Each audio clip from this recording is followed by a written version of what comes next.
నువ్వు దేవుని సన్నిధికి వెళ్లకుండా ఇంట్లో కూర్చుని నేనేదో చేసేస్తున్నాను అనుకుంటారు కొంతమంది. ఇళ్లలో కూర్చుని మేము బాగా ప్రార్థన చేసుకుంటున్నాం. ఒక ఆయన అన్నాడు, ఏమయ్యా ప్రార్థన సంఖ్య ఏంటంటే, ఇంట్లో కూర్చుని పొద్దు నుంచి సాయంత్రం దాకా చేసేస్తున్నానంటే ప్రార్థన.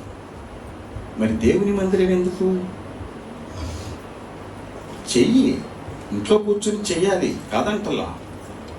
మందిరానికి వచ్చి దేవుని మాటను తీసుకుని ఆ మాట ప్రాక్టీస్ చేయి. ఇంట్లో దేవుని సన్నిధిలోనే దేవుని మాటలు నీకు వినబడతాయి. లోకంలో వినిపిస్తాయా? లోకంలో అన్ని మాటలు వినబడతాయి.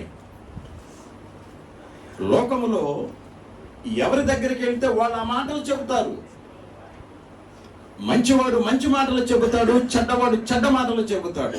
స్వార్థపరుడు వారి స్వార్థం గురించి మాట్లాడతాడు. దొంగ వాడి నైజం గురించి మాట్లాడతాడు. నీకు మంచి మాటలు